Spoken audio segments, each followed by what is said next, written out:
Well, good afternoon. Thank you all very much for having me here at Montclair Kimberly Academy. It's my pleasure to be here.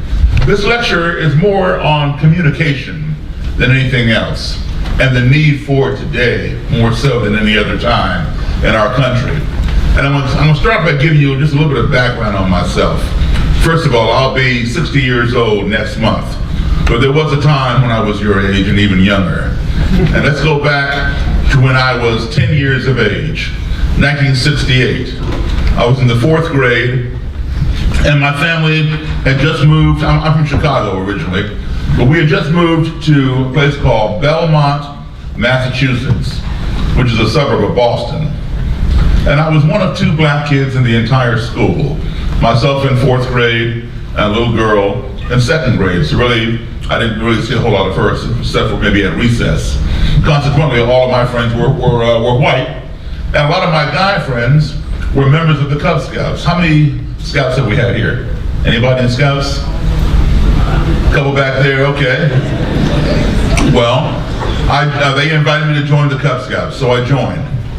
And on Scout Day, we had a march from Lexington to Concord, Massachusetts, to commemorate the ride of Paul Revere. And my den mother let me carry the American flag. In any direction, as far as you could see, I was the only black scout in this parade. And the streets were blocked off, and the sidewalks were lined with nothing but white people cheering us on, waving flags, and so forth and so on. Somewhere down this parade route, as I was marching, carrying my flag with my fellow scouts, I began getting hit with bottles and soda pop cans and rocks and debris from the street by just a small group of white spectators mixed in with the larger crowds on the sidewalk. I remember there being maybe 4 or 5 people, a couple of kids and some adults who were throwing things. And my first thought was, oh, those people over there don't like the Scouts. That's how naive I was. I did not realize that I was the only scout getting hit until my den mother, my cub master, and other troop leaders came running and huddled over me with their bodies and escorted me out of the danger. And nobody else was getting this treatment but me. So that made me realize something's not right here. And I said to them, I said, well, why? Why are they hitting me? Why are they hitting me? And all they would say is, shh, move along, Daryl, hurry, move along, you'll be okay. They never answered my question. So you all remember when you were 10, if you had questions, you had to have answers. And if answers were not forthcoming, you began to make up your own answers to placate your curiosity. So I'm thinking, okay, well maybe it's because I'm new here. You know, people are just testing me out to see what I'm made out of. I had every answer but the right answer. So when I got home, my mom and dad, who were not at the parade, they were fixing me up, putting Band-Aids on me and asking me, how did you fall down and get all scraped up? I told them I didn't fall down. I told them exactly what had happened to me. For the first time in my life, my parents sat me down and explained to me what racism was. Believe it or not, at the age of 10, I had never heard that word. I knew nothing about it. And that's because my parents were members of the U.S. Foreign Service. We did a lot of time overseas in various countries. I grew up as an American Embassy brat. So I went to international schools.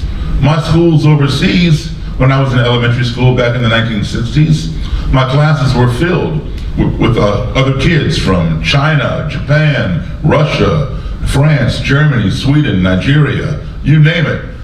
Everybody was in my classroom. That's all I knew.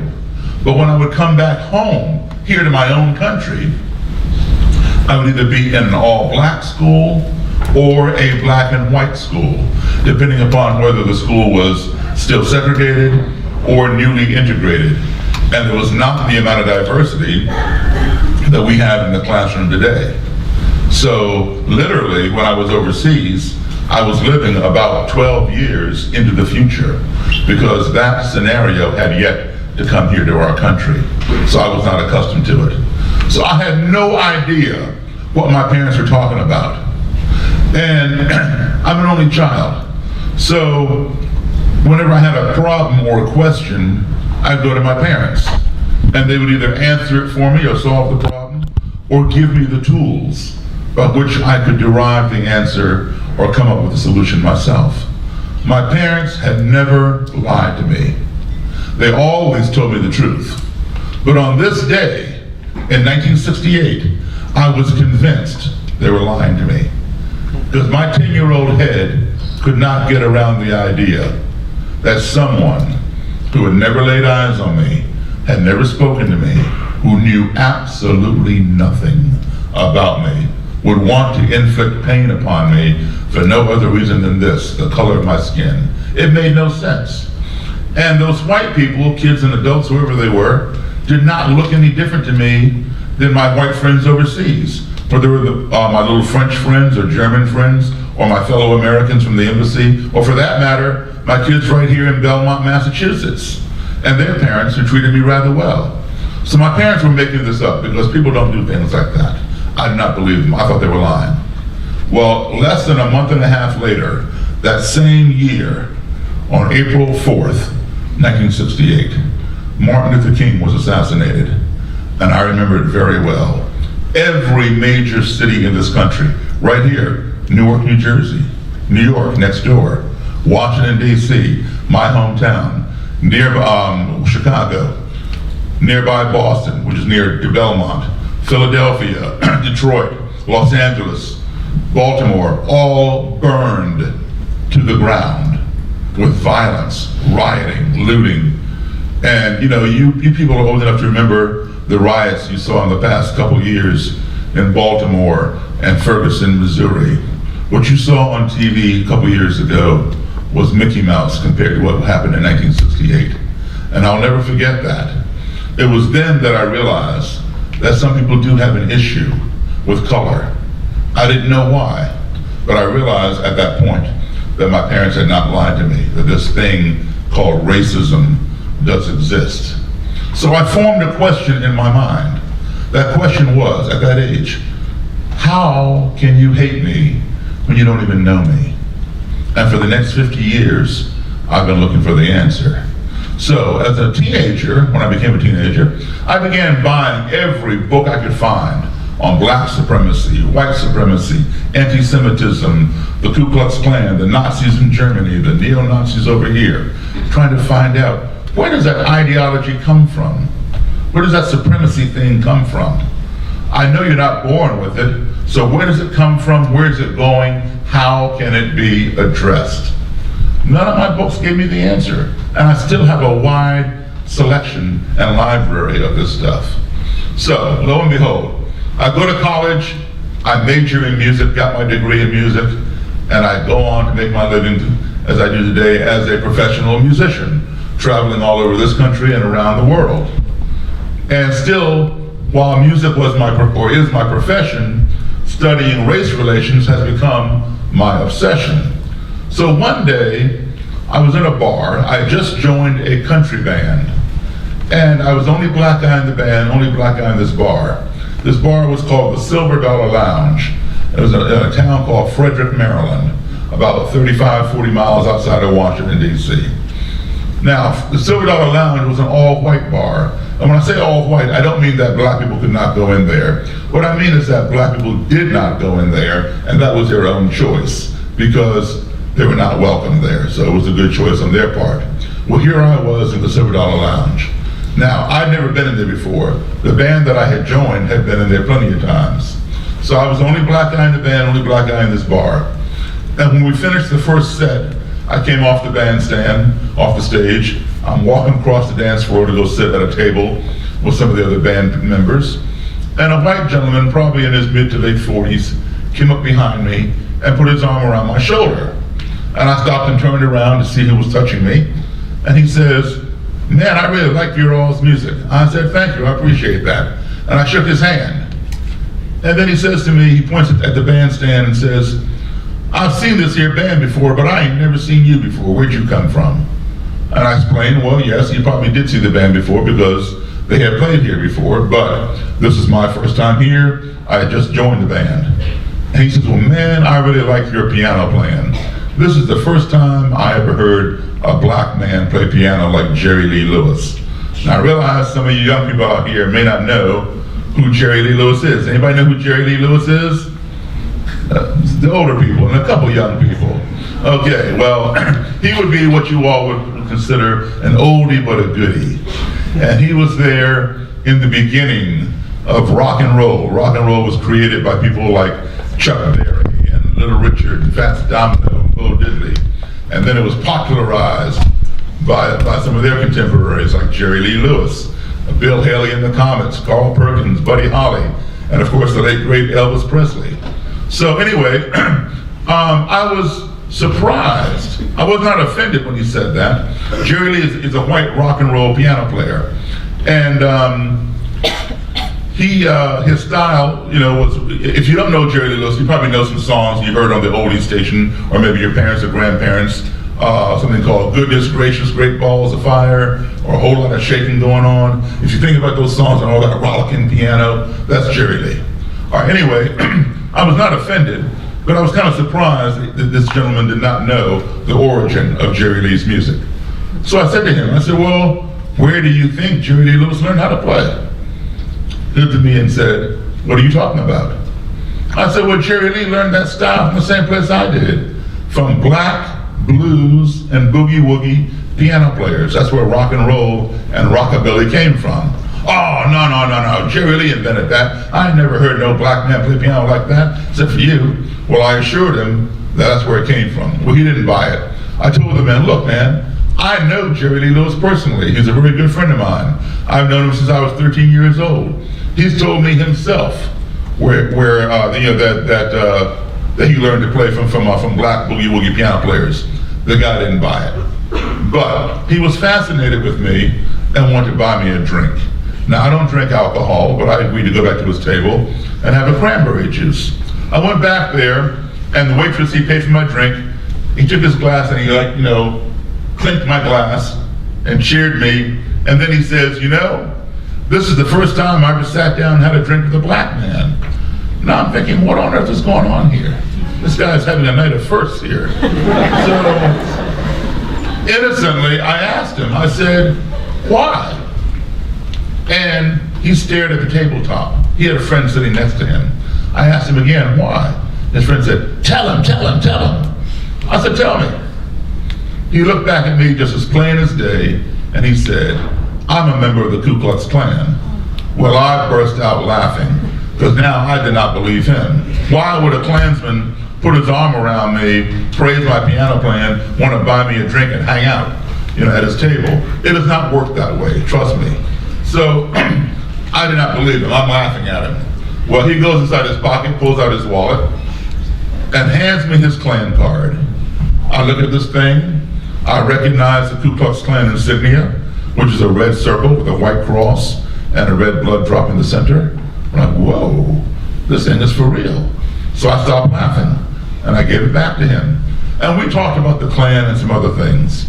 But later, it dawned on me, that was my perfect opportunity to get the answer to the question that had been plaguing me since I was 10 years old. That being, how can you hate me when you don't even know me? Who better to ask than to ask someone who would join an organization whose whole premise has been hating those who do not look like them and who do not believe as they believe. So what I need to do is I need to get this guy to hook me up with his Klan leader, and I'll sit this guy down and interview him, and then I'll travel around the country and interview other Klan leaders from other states and other Klan members and write a book about it. There have been no books written on the Ku Klux Klan by a black author from the perspective of sitting down face to face and interviewing them. So I decided mine would be the first. So I tracked the guy down. He did not want to give me the Klan leader's information. He was too scared that he would get in trouble and I would get in trouble. The Klan leader's name was Roger Kelly. Now, he was what you call a Grand Dragon. Grand Dragon means state leader. He oversees the entire state, all the chapters within the state. We would call our state leader what? Exactly, the governor, all right? So anybody who is prefixed with the word grand in Klan terminology is a state officer, dragon being the top. So a grand dragon would be like a governor. A grand caliph would be like a lieutenant governor. Then you have we call the man who oversees the whole country, all the states, the president. They call theirs the imperial wizard. Anybody who is imperial means he's a national officer, wizard being the top, like president. An imperial caliph would be like a vice president. Excuse me. So, Roger Kelly was a grand dragon. Well, he did not want to give me Mr. Kelly's information out of fear for his own safety and out of fear for mine. And I finally persuaded him to give it to me. He gave it to me on the condition that I not tell Mr. Kelly where I got his personal information. I said, okay. So he warned me, he said, Daryl, do not fool with Roger Kelly. Roger Kelly will kill you. So, and he was serious. But I was determined I wanted to sit down and talk to this guy. So I had my secretary give Mr. Kelly a call. And I told her, now Mary is white. And I only bring that up because it doesn't matter to me what color somebody is. But I bring it up because she's part of this story. I could have called Mr. Kelly myself. I'm the one who had the number. But I did not want to call him because I figured he might pick up in my voice that I'm black and say, I'm not talking to you, click. And then my whole project would have ended before it ever got started. So I figured if I had Mary call him, he would know by her voice that she's white. And I knew enough from reading all these books I had on the Klan. I knew enough about the mentality that he would not automatically think that this white woman is working for a black man, especially a black man who is writing a book on the Ku Klux Klan, because they did not exist. So that might increase the odds that he would grant this interview. And then if he did, obviously he would see that I'm black when he met me, right? So she said, okay. She called him, she didn't tell him what color I was, he didn't ask, and he agreed to do the interview. We set it up for a motel room at 5:15 on a Sunday afternoon. Mary and I got there early, and I gave her some money. I sent her down the hallway to get some soda pop out of the machine, put it in the ice bucket, put some ice in there, get it all cold, so I would be able to be hospitable and offer Mr. Kelly a cold beverage.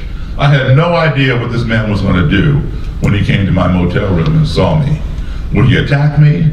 Would he say, I'm not talking to you, and turn around and walk away? Or would he come in the room and sit down and do the interview like he agreed to do over the phone with Mary? In any event, I wanted to be cordial and hospitable and have cold beverages available. So she did all that, and just by happenstance, the way the room is situated, if you people are in the hallway and the door is here, you cannot see who's in the room from the hallway. You have to come in the hallway, come in the door, turn to your right, and the room is laid out back here. So you cannot see who's in the room because there's a wall here. And when you come halfway in, then you'll realize who's in the room. There was a lamp table. I took the lamp off, put the lamp table over here, put a chair on one side for Mr. Kelly, a chair on the other side for me. And beside my chair, I had a little bag. In my bag, little zipper, small, like duffel bag thing. And in my bag, I had a copy of the Bible, and I had a cassette player. I put the cassette player on the table, had some black cassettes in there, so I could record our interview, provided he would come in and sit down. I didn't know what he was going to do. Well, I had a copy of the Bible because the Ku Klux Klan claims to be a Christian organization, and they claim that the Bible preaches racial separation. So I wanted to be able to pull out my Bible and say, here, Mr. Kelly, show me chapter and verse where it says blacks and whites must be separate. So I'm all prepared, right? Right on time, very punctual, 5:15. I'm seated back here at my table and chair, and Mary hops up, runs around the corner, and opens the door. In walks what is known as the Grand Nighthawk. Nighthawk in Klan terminology means bodyguard, security. This guy is wearing military camouflage, Ku Klux Klan insignia, that red circle, white cross, blood drop here, patch, and the initials KKK over on this side. Embroidered on his beret says Knights of the Ku Klux Klan. And right here in his holster, he had a semi-automatic handgun. And he comes in. He turns the corner, and Mr. Kelly is walking directly behind him in a dark blue suit and tie. Well, the Nighthawk turned the corner and saw me and just froze. Mr. Kelly did not realize that his bodyguard had stopped short, and he bumped into him and knocked him forward, and they both stumbled to regain their balance. And they're like looking all around the room like, something's not right here. Well, I knew what was not right in their eyes. They're looking for a white guy sitting at that table, and they're thinking the desk clerk gave them the wrong room number, or they misunderstood it, or this was an ambush. So I stood up and I went like this to show I had nothing in my hands. And I walked forward. I said, "Hi, Mr. Kelly, I'm Daryl Davis." He shook my hand. So far, so good. The Nighthawk shook my hand. I said, come on in, have a seat." Mr. Kelly sat down. The Nighthawk stood at attention to his right. And before I could sit down, Mr. Kelly says to me, "Mr. Davis, do you have any form of identification?" I said, "Sure." And I gave him my driver's license. He looked at it, he goes, "Oh, you live on Flat Street in Silver Spring." Well, now that had me a little concerned. Why is this man reading my street address? You know, I don't want him coming to my house and burning a cross or whatever. All he has to do is look at my name, look at my picture, look at me, make sure that's me, and give me back my license. But I did not want to let him know that he had, unnerved me a little bit. But I wanted to let him know, don't come to my house, uninvited and do anything. So I said to him, "Yes, Mr. Kelly, that is where I live. And you live at," and I named his house number and his street. That way, I let him know that if he came and visited me, I know where to come to visit him. So we're going to confine all our visiting to this motel room. So he smiled, nodded his head, he understood. I did not realize that day that I had been presumptuous. I had no reason to fear Mr. Kelly knowing where I lived.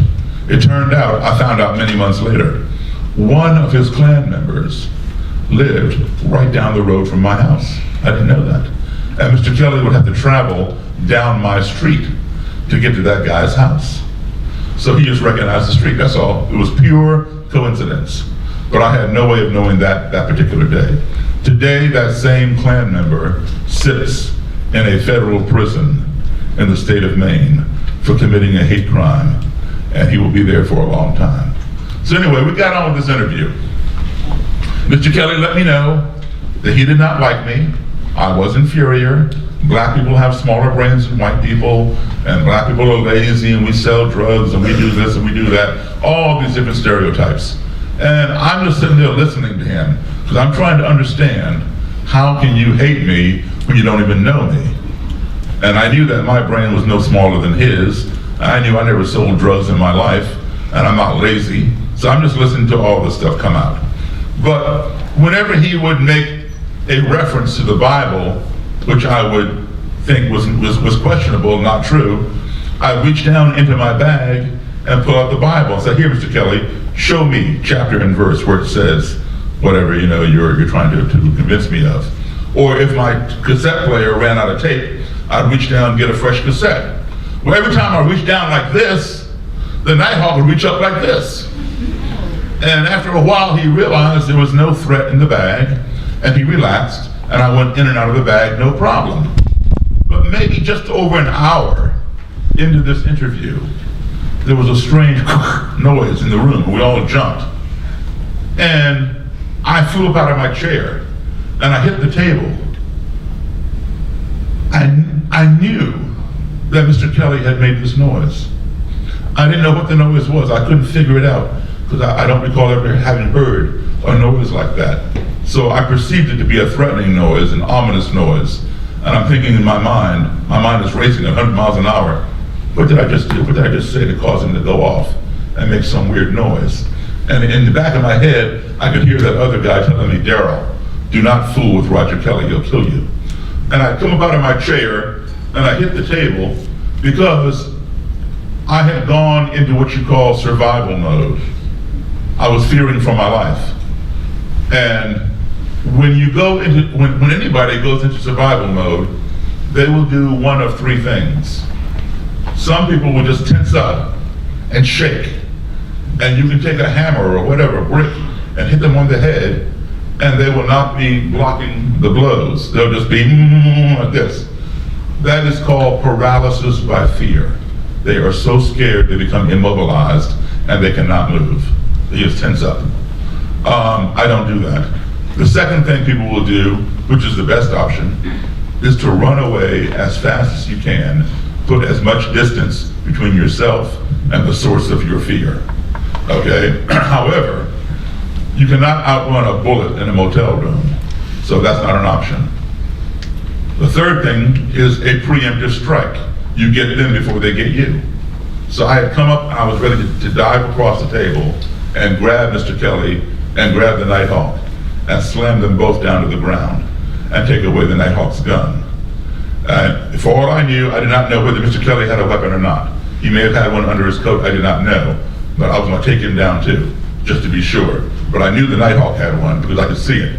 I was not armed, my secretary was not armed. I did not want to die that day. So it's my job to protect myself and protect my secretary.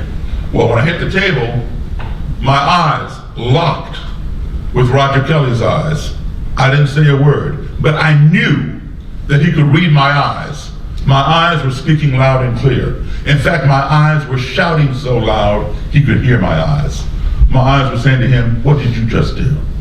Well, Mr. Kelly's eyes had fixated on mine, and he didn't say a word, but I could read his eyes like telepathy. His eyes were saying to me, "What did you just do?" And the Nighthawk had his hand on his gun, looking back and forth between the two of us, like, "What did either one of y'all just do?" Well, Mary, she's over here sitting on top of the dresser. Because there were no other chairs. She realized what had happened. The ice in the ice bucket had melted, and the cans of soda came falling down the ice. And that's what made the noise. And then it happened again. And we all began laughing. Laughing, that's right. We're enemies. He's the Grand Dragon, the head of the Klan, and I'm a black guy. But we're sitting in the same motel room, at the same table, having a conversation. We're agreeing on some things, we're disagreeing on others. But at least we're not fighting, we're talking. But this was a teaching moment. All because we were laughing at how ignorant we were. All because some foreign, underscore, circle, highlight the word foreign, entity of which we were ignorant, that being the bucket of ice, cans of soda, entered into our little comfort zone via the noise that it made. We became fearful and accusatory of each other. The lesson taught is this: ignorance breeds fear. We fear those things we do not understand. If we don't keep that fear in check, that fear in turn will breed hatred, because we hate those things that scare us. If we don't keep that hate in check, that hate in turn will breed destruction. We want to destroy those things that we hate. Why? Because they frighten us. And guess what? They may have been harmless and we were just ignorant. So ignorance breeds fear, fear breeds hatred, hatred breeds destruction. And we saw the whole chain almost unravel to the last component, destruction. Had I hurt one of them, or had the Nighthawk hurt one of, my secretary or myself. Fortunately, it stopped short of that, and we all got a good laugh out of it. But you all did see exactly what I'm talking about a few months ago, on August 12th, 2 hours from my house. I live in Maryland, down in Charlottesville, Virginia. On August 12th, there was a lot of ignorance down there. There was a lot of fear down there. There was a lot of hatred down there that day. And it resulted in destruction. When a white supremacist got into his car and tried to kill as many anti-protesters as he could, he drove his car through the crowd. He injured 20 people and killed one 19-year-old girl named Heather Heyer. Ignorance breeds fear, fear breeds hatred, hatred breeds destruction. Okay, so we went on with the conversation, no more incidents. I went in and out of the bag, no more problems. At the end, I thanked Mr. Kelly. He shook my hand, he wished me luck, and he gave me his Klan card and said, keep in touch. I'm thinking to myself, what? You know, I didn't come here to make friends with the Klan. I didn't tell him that. But I'm thinking, why would I keep in touch with him? But I was polite. I said, Mr. Kelly, I said, I appreciate your time. I said, I have many other Klan people around the country I'm going to interview. I will give you a call when my book is ready for publication. He said, okay, good luck. And he and the Nighthawk take off. On my way home with Mary, I said to her, I said, you know, I rather like Roger Kelly. Well, her head almost hit the ceiling of my car. She goes, well, he doesn't like you. I said, yeah, I know. I said, but we have more in common than we do in contrast. Most of what we have in contrast centers around how we each feel about race. He feels his race is superior to my race. I feel mine is equal to his race. He feels the races have to be apart. I feel they can be together. Other than that, we agreed on a lot of things. So I said, you know, I am going to stay in contact with him. I began calling him, inviting him to my music gigs. He'd come. He'd bring his Nighthawk with him. I would invite him down to my house. He'd drive an hour and a half to my house with his Nighthawk. Nighthawk would sit on my couch next to him. Sometimes he'd pull out his gun and twirl it on his finger when he got bored, right? While Mr. Kelly and I talked. I would invite over some of my Jewish friends, some of my black friends, some of my white friends. You know, not every time, but just upon occasion, just to engage him in conversation with somebody other than me. And we would eat at my table, in my dining room, or we would go out and have dinner or lunch. This is a man who hated me, who did not like me, who thought I was inferior to him, sitting down eating with me. And this went on for a couple of years. He never invited me to his house. But by the end of a couple of years, he was coming down to my house by himself. He trusted me that much. After a couple of years, he was promoted from Grand Dragon to Imperial Wizard. He became the national Klan leader for this Klan group. So he began inviting me to his house. I'd go to his house, I'd see his Klan den, where he'd have his Klan meetings. And then he began inviting me to Klan rallies. I'd go to these Klan rallies that have a 20 or 30-foot cross, 2 wooden beams tied together in a cross. And the cross is wrapped in burlap. And the burlap has been soaked in what they call Klan cologne, which is actually diesel fuel kerosene. And all these Klansmen and Klanswomen have their robes and hoods on, and they make a big circle around this cross with their torches. And they go around in a circle, holding their torches up, and then either a Grand Dragon or the Imperial Wizard will say, Klansmen halt, and they all stop. And then he'll say, for God, and they all bend over and say, for God, for race, for my country, for my country, for my Klan, white power, white power. And then he'll say, Klansmen approach the cross. And they all come to the base of the cross. He says, Klansmen light the cross. And they throw their torches down at the foot of the cross, and whoosh, this big cross is on fire.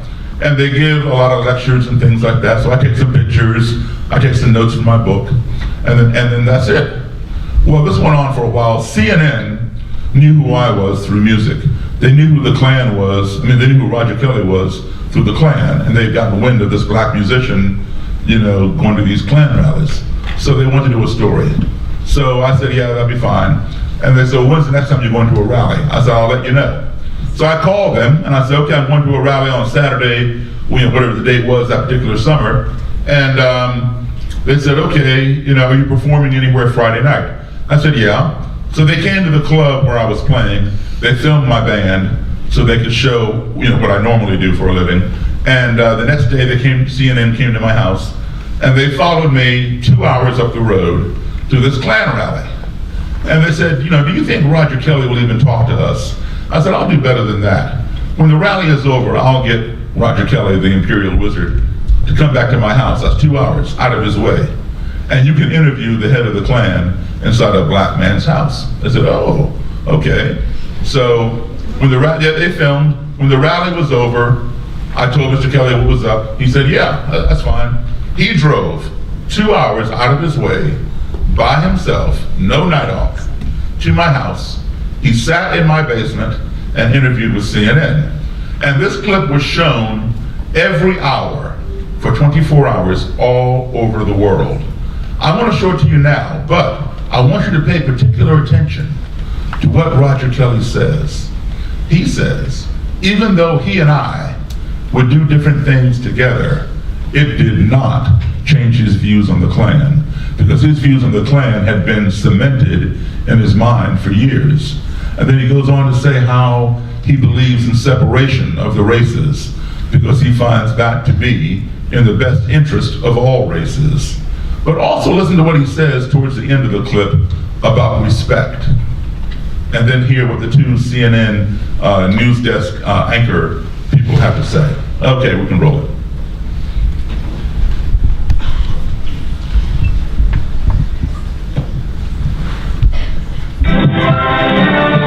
This is CNN.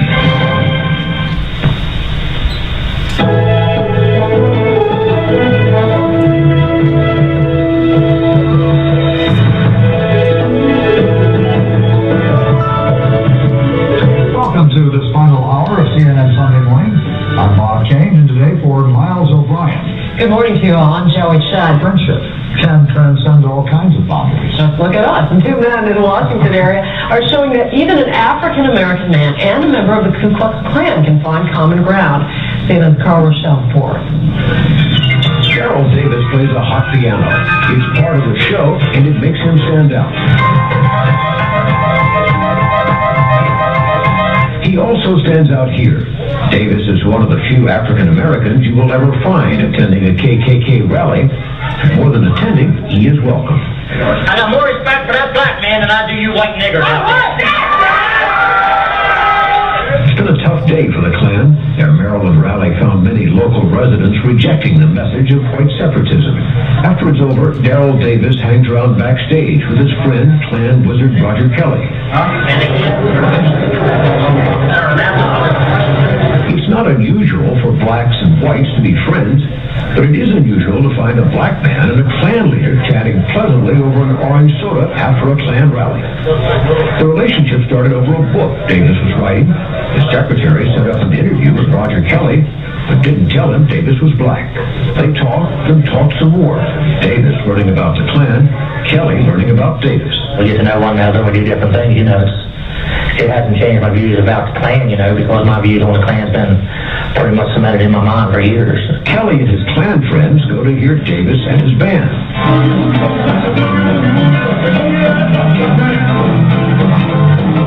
And Davis goes to their rallies. I sat on the front row, and I listened to each Klansman speak. Some things I agree with, other things I did not agree with.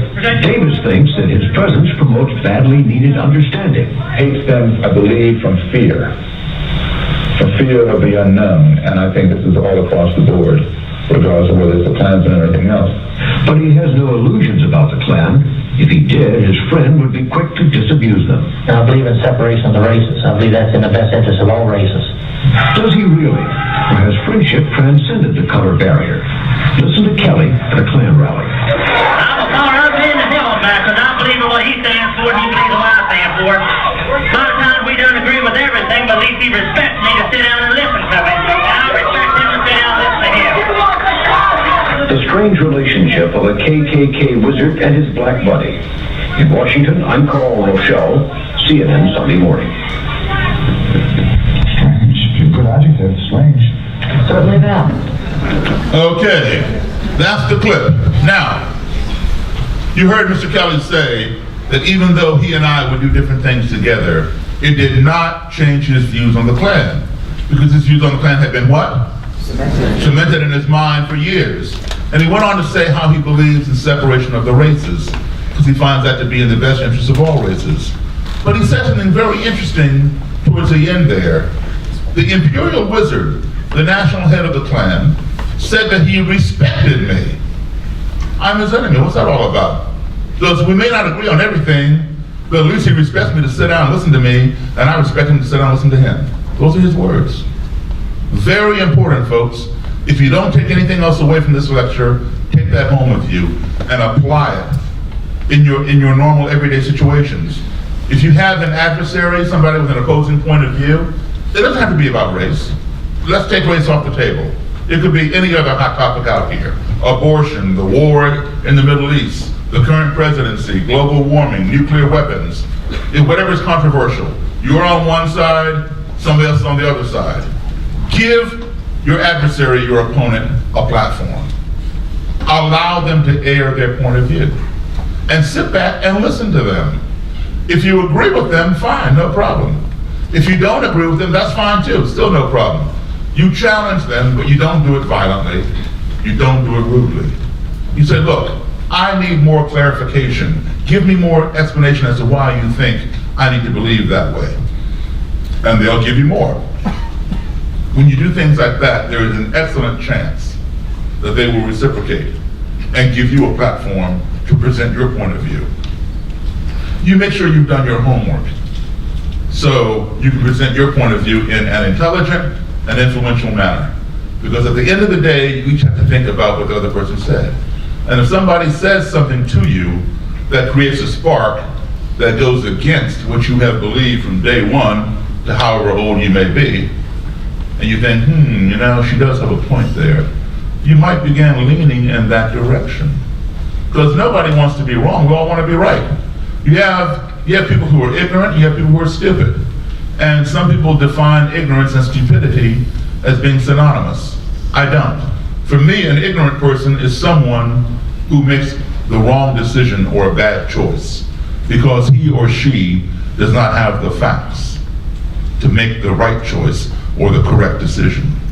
If you give that person the facts, that you have alleviated their ignorance and they can make a good choice. A stupid person is someone who has the facts, but they still make the wrong choice. So let's say, for example, I have a room, right? And I paint all the walls in the room. And I do not post any signs that say wet paint, stay off the walls. Anybody walking into that room would be ignorant to the fact that the walls are wet. And they might come and lean up against the wall and get paint on their clothes. I can cure that by putting up signs. Wet paint, stay off the walls. I can stand in the doorway, tell each person coming into that room, hey, gather around the center. I just painted the walls 10 minutes ago, they're still wet. So now everybody has the facts. But still somebody goes and leans up against the wall, and now he wants to know why is there paint on his clothes. It's because he's stupid, okay? He had the information, he didn't use it. Fortunately, there is a cure for ignorance. That cure is called education. Unfortunately, there is no cure for stupidity. If you give somebody the education and they don't use it, there's nothing you can do until they decide to employ that education to their benefit. Okay? So Mr. Kelly and I would continue our conversations even after my book came out. We'd go out and have dinner, talk about different things. Could be the Klan. Sometimes we didn't talk about the Klan at all. Maybe the latest James Bond movie or whatever else was going on. And over time, that cement that he talked about that held his ideas together began to get cracks in it. He began thinking about some of the things that I was saying. And they proved to be a little more true than what he was thinking. And over time, those cracks became so much, the cement began to crumble. And then some years ago, Mr. Kelly quit the Ku Klux Klan. Today, he no longer believes in what he said in that video. And when Mr. Kelly quit the Klan, he gave me his robe and hood. This is the robe of the Imperial Wizard, the same one that you saw him wearing in that video clip.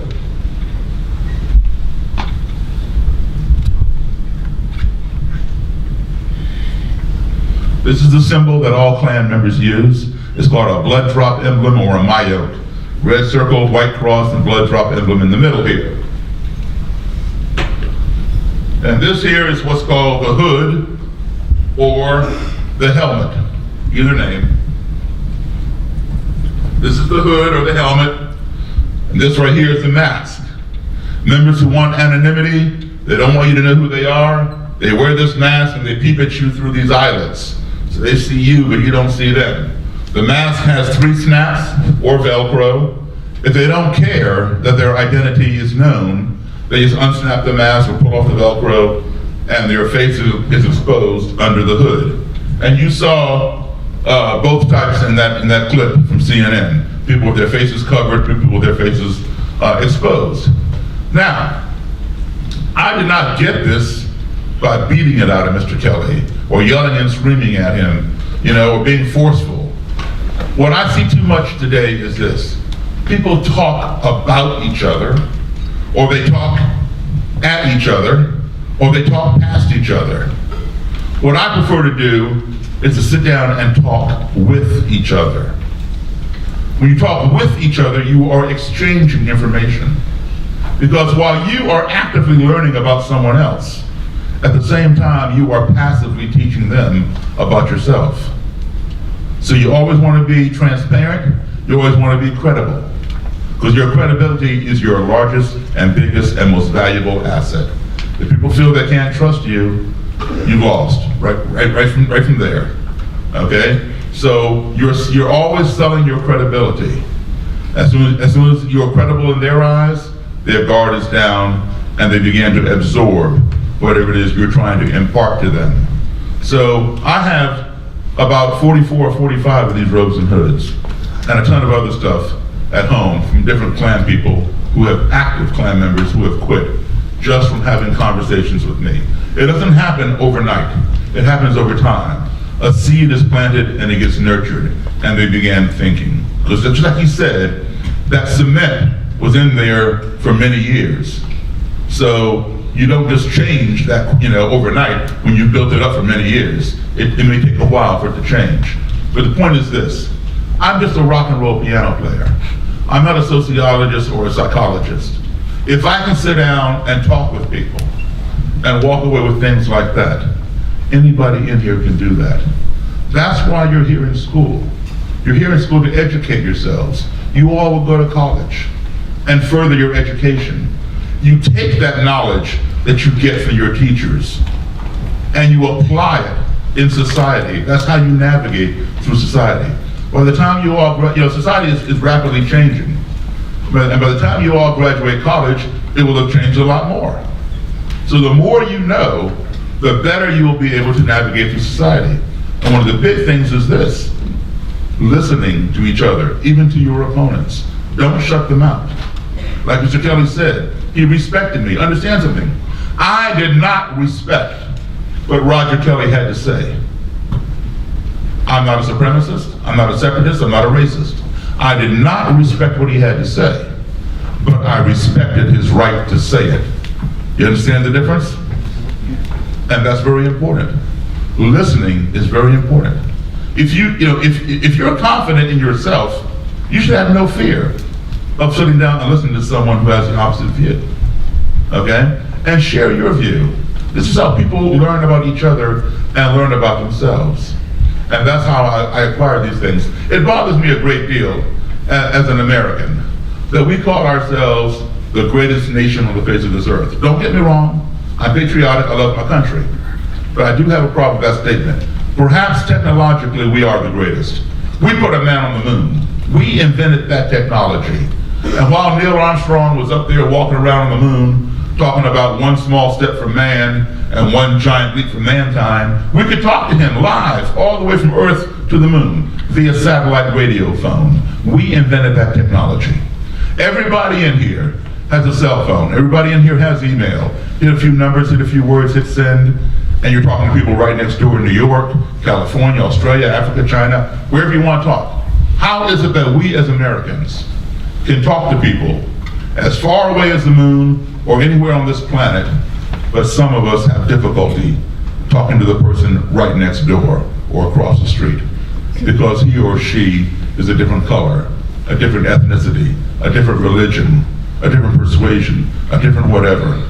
It seems to me that before we can call ourselves the greatest, our ideology needs to catch up to our technology. And once we get them both up there, then we can truly brag about how great we are. Folks, we are living in the 21st century. We don't have room for stuff like that, or Charlottesville. We are living in space age times, but yet there are too many Americans still thinking with Stone Age minds. And we can fix that. We can fix that not by shutting people out, but by bringing them in. Don't be exclusive, be inclusive.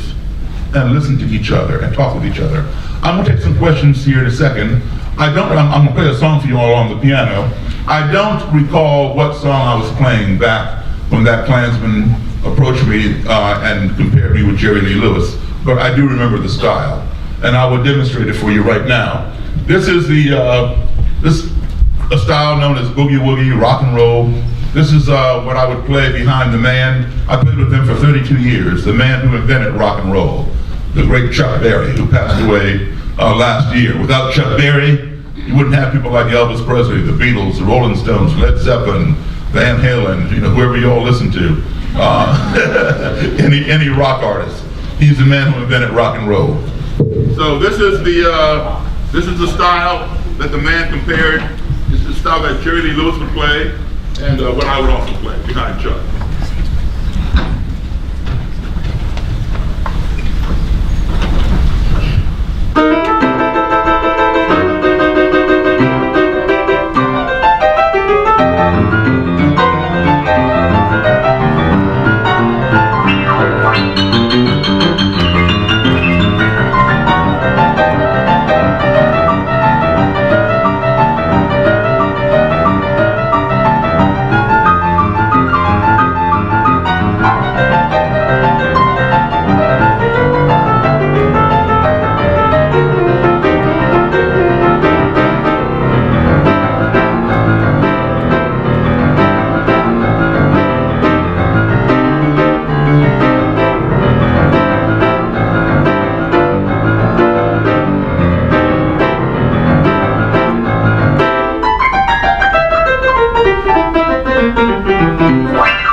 So that's what I do for a living. And the book is called Clandestine Relationships, spelled with a K. It's out of print right now. I took it out of print back in 2014. I'm updating it. It'll be out around the end of this year. But if you have Netflix or iTunes or whatever, there's a documentary that just came out last year on my work. It's called Accidental Courtesy. If you get a chance, check it out. Okay, any questions? Yes, sir. Yes, sir.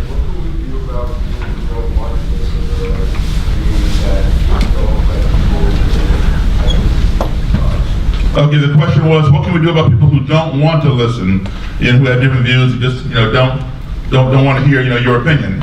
There are plenty of people, believe it or not, who will listen. Okay, don't give up on those. Don't give up on those who won't listen. All right, but focus on those who will. Cast a wide net, and you will catch some who will listen. There will be, not everybody is going to change. Okay, there will be people who will go to their graves being hateful and violent and racist. Okay, there's no changing them. Just like there will always be some stupid people, and you can't fix stupidity, but you can fix ignorance. So focus on those. In the red back there, you had a question? I'm sorry, I missed that. Do you ever switch the man for that car? Can somebody relay that?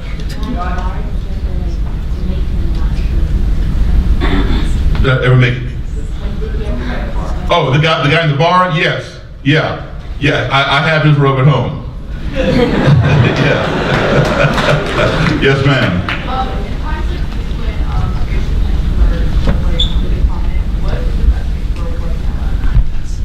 Best thing to do is bring other people in. Invite the enemy. Invite somebody that has an opposing point of view. And say, look, let's just talk. I'm not trying to change your mind. I want you to know how I feel. Okay? That's the best way to do things. Don't say, hey, listen, I want to have a debate with you. Because people, get their dander up, right? Just say, hey, let's have a conversation. I'm not going to try to change you, but I want you to know how I feel. And tell me why you think I should feel differently. And that way the guard is down because you're not, affronting them. You're trying to expose yourself. All right? And they might hear something in you and they say, wow, well, she really wants the same thing I want. And that's how you bring people in. Okay? The two, I love CNN, don't get me wrong. I'm not, knocking those people. But those two hosts implied that I was somewhat strange. Well, if being strange gets people to give up stuff like that, we all need to be strange. Yes, sir. How do you think having communication has changed since He said, how do I think having communication like this has changed since the internet? Well, the internet is a bittersweet thing. You've got people who are just one person, and they put a presence on the internet that make you think they have some 500-member group that's going to come raid your town. Like, for example, right now the police are going crazy in Leesburg, Virginia, and so is the community because there was a drop of KKK flyers, and so the community is feeling on edge. They think, oh, there's a big Klan presence here now, but this hasn't happened. I know for a fact it's only one person who's doing this, and they'll figure that out eventually. So yeah, so the internet can be a good thing, but it can also create monsters. Anyone else? Yes, ma'am. Have you ever faced violence from someone you were talking to, and if so, how did you respond to that? I'm still here. Unfortunately, yes. And violence is never a good thing. It's always a last resort. But yes, I have been attacked, and I've had to hurt people and get them locked up or put in the hospital or whatever. And I beat them on the street and I beat them in court. And even one of the people that I got into a fight with who attacked me, he came back to me later on and apologized and became a friend of mine. Anyone else? Yes, sir. Those people who convert, I'm sorry? for the people who stop being a part of the KKK, what is typically the one thing or the key concept that they say really changed their views? He asked those people who have left the Klan, what is the key thing that has really changed their views? Well, let me say this. I never set out to convert anybody. I just set out to find out, how can you hate me if you don't even know me? And over time, they figured out they couldn't hate me for any reason. And so they converted themselves. You'll see a lot in the media, Daryl Davis converted 200 Klansmen, 50 Klansmen. No, I never converted them. Yes, they left the Klan, and I was the impetus for it. But it wasn't me converting them, they converted themselves. But a Klansman or Klanswoman is not stamped out of a standard cookie cutter. They come from all walks of life. So they have different reasons as to how long it'll take them to quit or not quit, or why they quit, things like that. It all depends upon why they joined. Also, some joined because my granddaddy was in the Klan, my daddy's in the Klan, so I'm gonna be in the Klan and my son's gonna be in the Klan. It becomes a family tradition. Others quit, join because of pressure from the area. There might be a large Klan presence. If you want to get along with people in that area, you join, the local groups, things like that. Or it might be a socioeconomic thing where they see their jobs being replaced by somebody who does not look like them.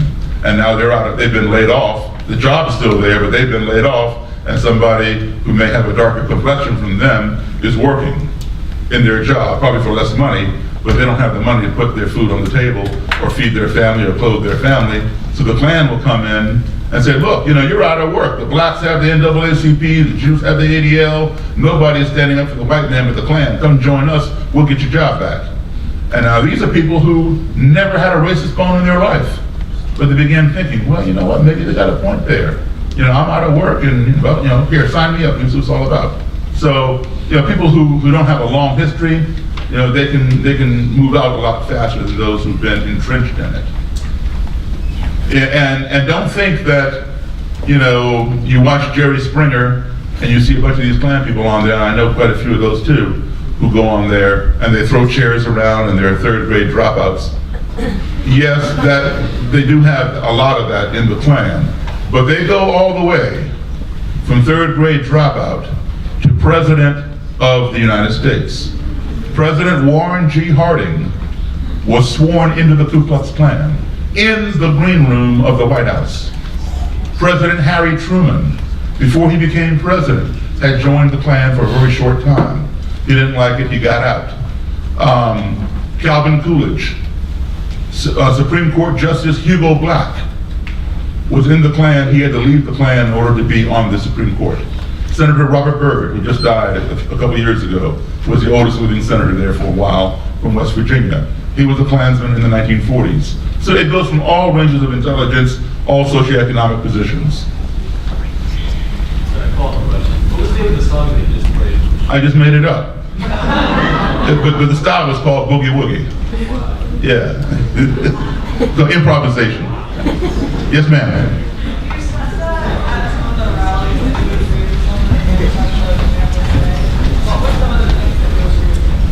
Can you all read that down this way? Oh, some of the things that I agreed with? Well, okay, I tell you what. Do you agree that we need better education in schools? You all agree that we need to get drugs off the streets? Well, then you all agree with Roger Kelly. So you find things like that you have in common, things that affect everybody. Drugs, do not discriminate. Everybody can be affected by drugs. We all need education. So find things that you have in common with your adversary and start with that first. And the more you find in common, if you nurture those commonalities, then you're building a relationship. And then when you nurture that relationship, you can be building a friendship. And the more you find in common, you'll find the things that you have in contrast that are trivial, like skin color or which church or synagogue you go to, begin to matter less and less. Okay, one more here, up top there. Did you actually know Jerry Lee Lewis? I wouldn't lie. Yeah, I knew him, I knew Elvis, I knew Chuck Berry, Little Richard, a lot of people. In fact, I played with Jerry Lee Lewis right here in New Jersey, up in, Bergen County. Okay, listen you all, I wish you all the very, very best of luck. Thank you.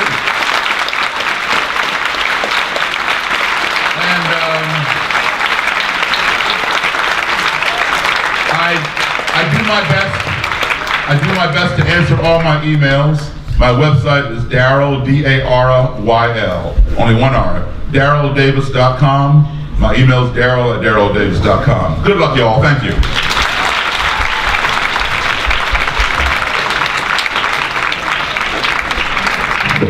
All right, so Mr. Davis, we just want to thank you for sharing your music and story with our community, and we appreciate all you're doing to improve race relations through open and honest dialogue. Thank you. So thank you very much, and can everybody please give one?